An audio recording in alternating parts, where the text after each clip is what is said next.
Bom dia, boa tarde, boa noite, eu sou Leonardo Barreto, hoje aqui estreando um podcast novo dentro do guarda-chuva do Capital Político. Nós estamos abrindo um podcast sobre biodiesel, por dentro do biodiesel. E hoje eu tenho o prazer de falar com o Thiago Pereira, que é diretor técnico da Aprobio, Associação de Produtores de Biocombustíveis do Brasil. Thiago, obrigado por estar aqui, um prazer recebê-lo e gostaria que você se apresentasse para a nossa audiência. Perfeito, Leonardo. Uma honra estar estreando esse novo quadro aqui do podcast. Muito obrigado pelo convite. Como você bem mencionou, estou como diretor técnico na Aprobio. Tenho acompanhado o tema antes pela CNA, atuando dentro da porteira, junto com o produtor rural. E agora com a oportunidade de tratar do tema agora na parte de industrialização. Então, como que esse produto, depois de industrializado, vira combustível e abastece o nosso país. Hoje o biodiesel ele é um tema de política pública de energia dos mais relevantes. Contextualiza essa questão para a gente, Thiago. Como é que esse tema hoje ele é central para a economia? Em que sentido? Para onde a gente vai?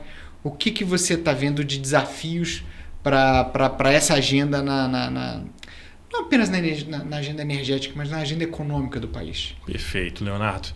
Esse tema, historicamente, virou o protagonista a partir do momento que o Brasil virou um grande produtor de alimentos, deixou de ser um importador e começou a produzir cada vez mais em menos área, muito devido à nossa produtividade e tecnologia no campo. Uhum. Devido a choques lá atrás, que fomentaram, por exemplo, primeiro a cadeia do álcool junto com a cana-de-açúcar. Então a gente teve todo esse movimento começando com o etanol e é um movimento que também acompanhou depois com o biodiesel, a partir do momento que ficamos mais fortes na produção de soja.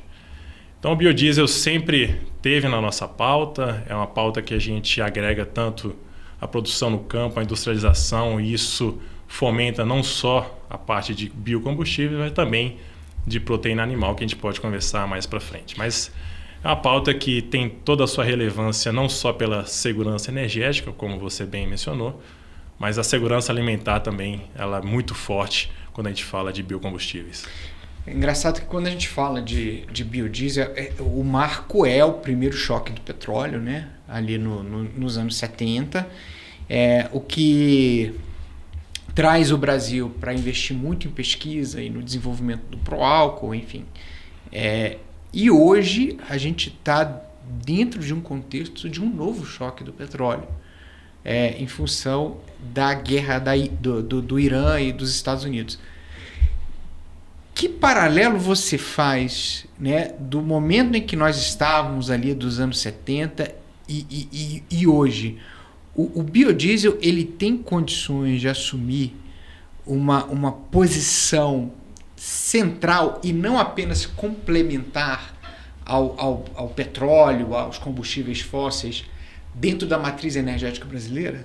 Excelente. Esse ponto desse conflito, principalmente quando a gente fala de Estreito de Hormuz e toda essa mudança na dinâmica de abastecimento global, isso é totalmente relevante. Então o Brasil ele consegue provar que em momentos de choque, como guerras ou qualquer outro motivo geopolítico, a gente tem condições de fortalecer a nossa cadeia interna. Então, esse paralelo é perfeitamente aplicável no momento que a gente vive hoje. O diesel disparou os preços, a gente acompanhou isso na bomba. Então, no mesmo dia que explodiu uma bomba lá no Irã, ao mesmo tempo, o preço na bomba no interior do Mato Grosso subiu mais de 50%. Então, a gente sabe que essas cadeias globais estão interligadas, o Brasil faz parte disso. E a gente tem a solução na palma da nossa mão. Então, o biodiesel ele precisa ser tratado como uma política realmente de Estado, a gente respeitar o que foi construído durante a discussão da Lei do Combustível do Futuro, por exemplo. A gente tem que respeitar todo esse arcabouço que foi discutido amplamente com a sociedade e tratar de fato os biocombustíveis como a solução para o problema, como a soberania nacional propriamente dita. Quando a gente fala de soberania nacional, a gente está falando de uma questão que historicamente, sempre que houve choque de energia, isso veio acompanhado de crises políticas. Né? Ou seja, energia e estabilidade, e aí não vou nem dizer estabilidade político-partidária, estabilidade social. Né? Energia e estabilidade social sempre tiveram muito, muito presentes. Né? E aí, nesse aspecto, o biodiesel, hoje, ele tem qual a capacidade, né, de proteger o país de crises dentro de cadeias de suprimento como essa que a gente está vendo hoje? Não, perfeito. Hoje a gente trabalha com um número dentro do setor que as nossas usinas, né, a nossa capacidade de industrialização, ela está ociosa em pelo menos 40%. 40%? Então, quando a gente fala, a gente está estagnado ainda numa mistura de B15, né, com a perspectiva de evolução para uma mistura de 16% do biodiesel no diesel A, a gente consegue sim ser mais presente e tornar o nosso produto menos sucessível, né, menos volátil a choques globais. Né? Hoje, 30% do nosso diesel consumido no país é importado, então a gente consegue ver a nossa vulnerabilidade dentro desse número, né, de 30%, é uma coisa gigantesca. Ao mesmo tempo que a gente tem essa ociosidade pronta para trabalhar e pronta para entregar esse combustível para a sociedade.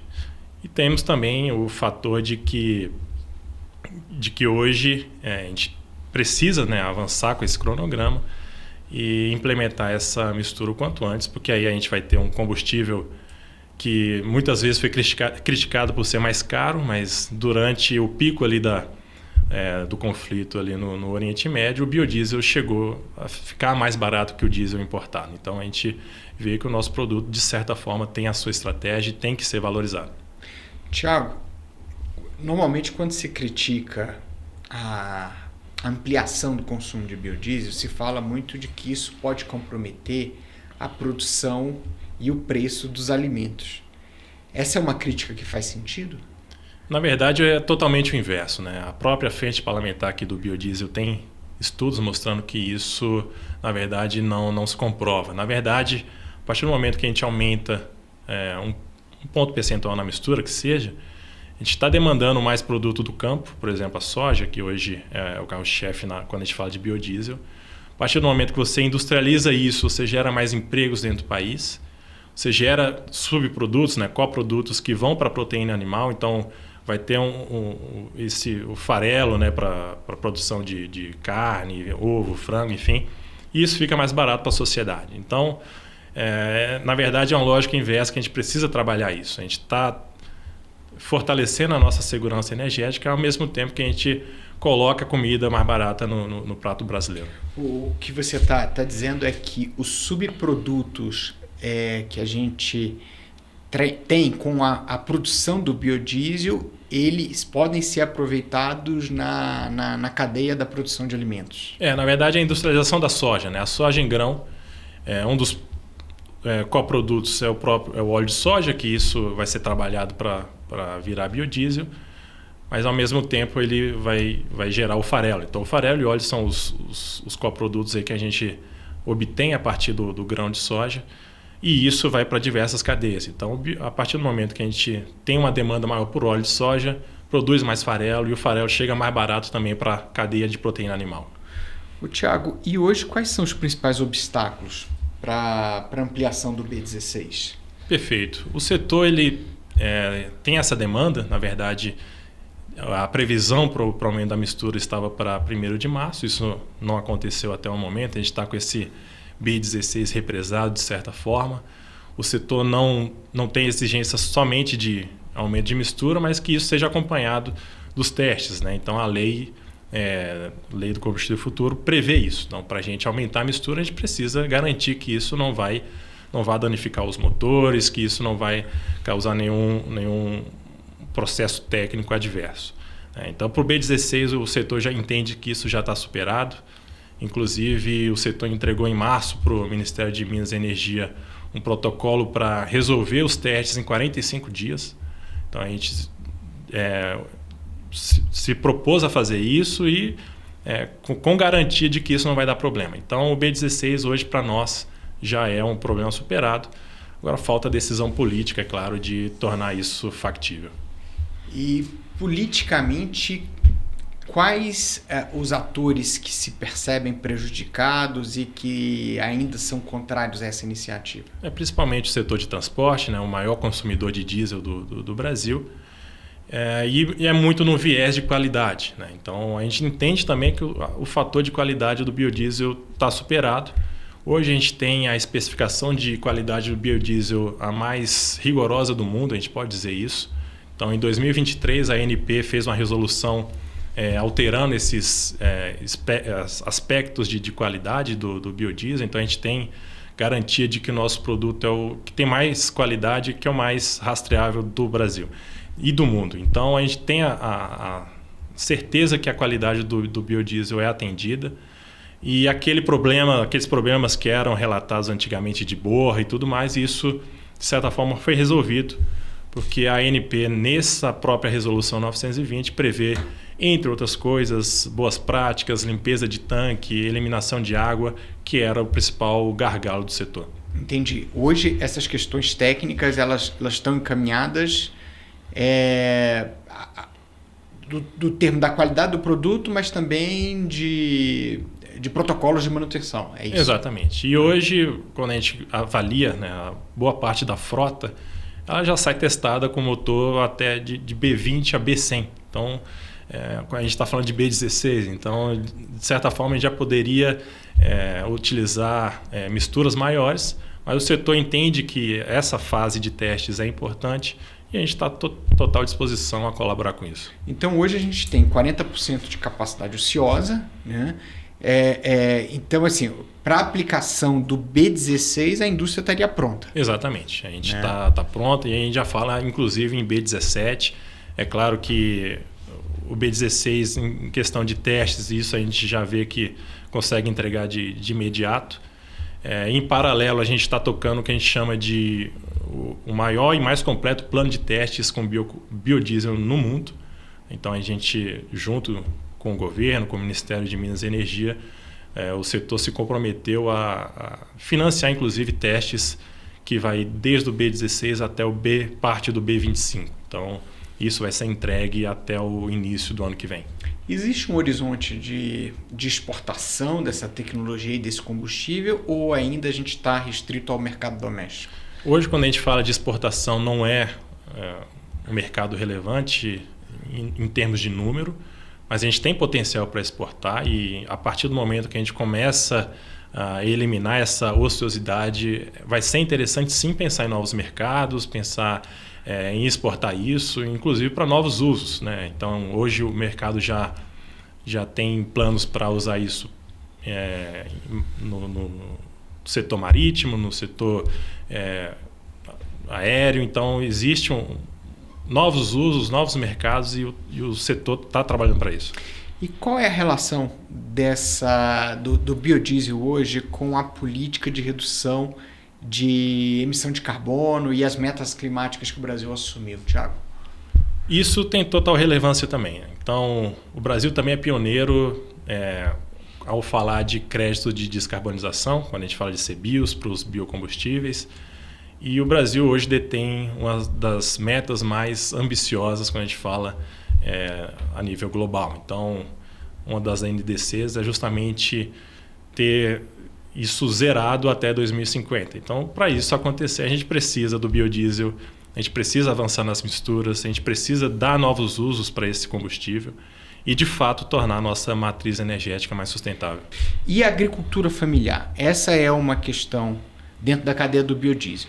Esse é uma atividade que ela está restrita a uma cadeia industrial que exige escala, tamanho, ou ela pode também ser incorporada de alguma maneira por parte dos pequenos produtores e empresas familiares? É isso. A gente tem uma meta hoje, né? Existe o selo biocombustível social. Então, as distribuidoras têm que comprar cerca de 80% desse biodiesel de indústrias que fomentam a agricultura familiar e que tem esse selo. Então, isso acontece e isso também é inovador. Isso só o Brasil implementa esse tipo de política, que aí casa a parte ambiental com a parte social. Então, isso é muito importante.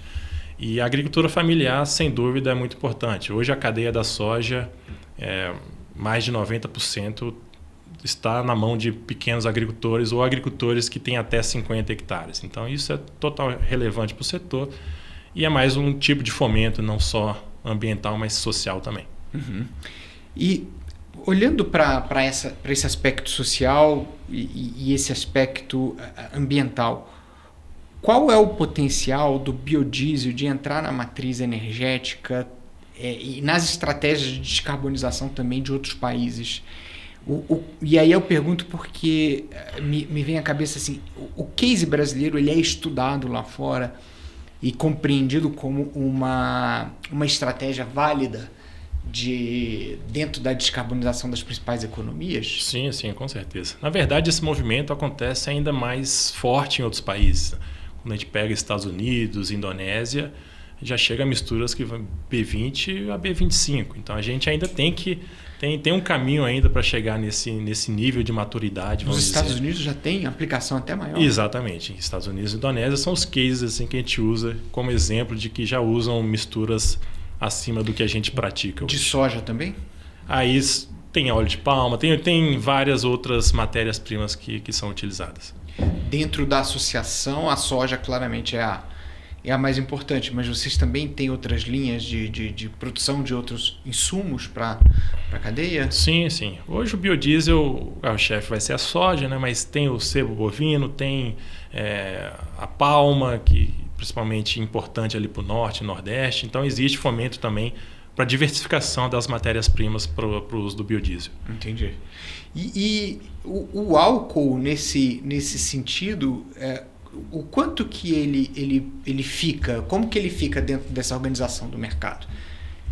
A gente tem o biodiesel e como é que o álcool ele se posiciona nesse mercado? Exatamente. O etanol, na verdade, ele tem uma participação muito forte da cana-de-açúcar, isso historicamente, pelo viés mesmo de construção agrícola do nosso país.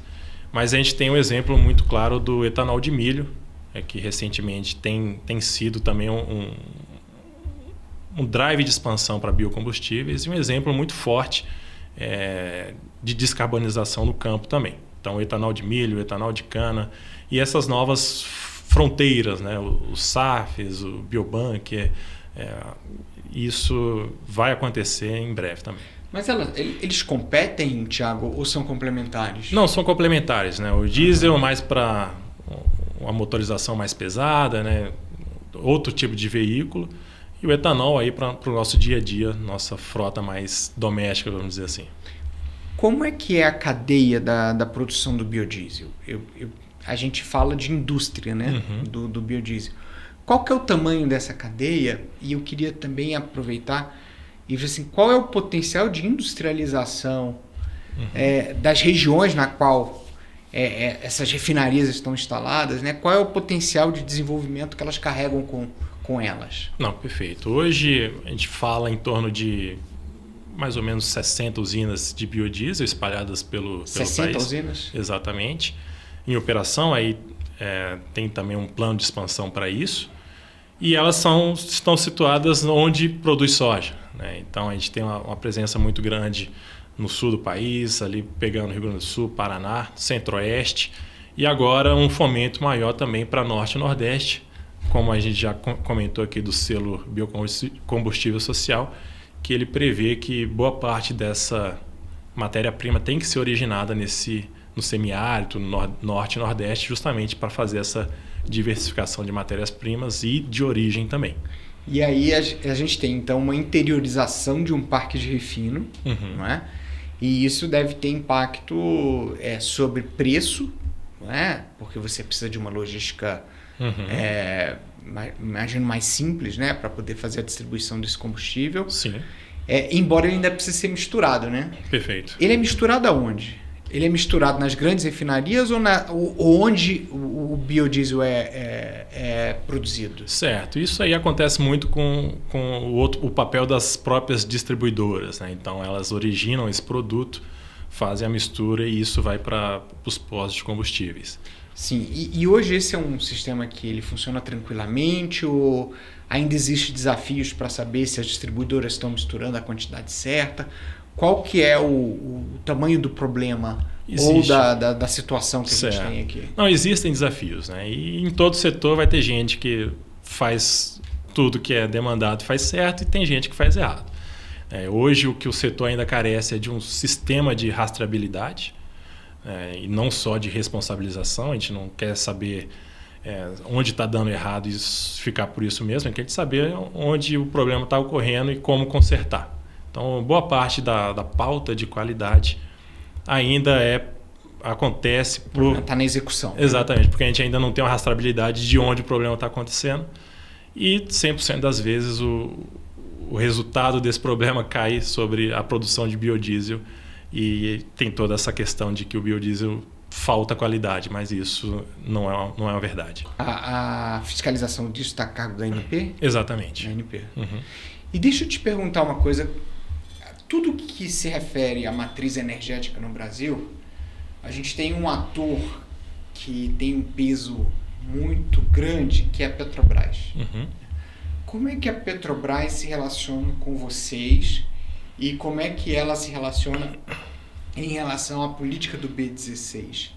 Ela é uma aliada? Ela é um ator de veto? Como é que hoje a Petrobras está inserida nesse ambiente político no qual a PUBio navega? Perfeito. A Petrobras ela tem negócios tanto no combustível fóssil, também no biocombustível. Inclusive, a Petrobras Biocombustível está dentro da APROBio, a nossa associação, é uma associada, entrou recentemente. Então, existe essa convergência para a gente avançar na pauta de biocombustíveis, de aumento da mistura. O que acontece no setor como um todo é mais esse ambiente de discutir tecnicamente qualidade, discutir rotas, por exemplo, de como obtém esse biocombustível, se isso está de acordo com o plano de negócio de cada um. Mas, de certa forma, o setor caminha para o apoio da mistura.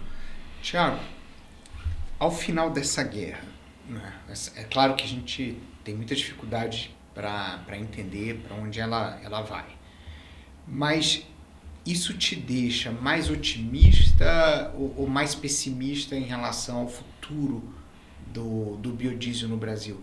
Você acha que o resultado dessa guerra, o legado dela, se a gente pode usar essa palavra, né, para falar de guerra, mas assim, a herança dela, que tipo de horizonte que ela abre para o biodiesel? Exatamente.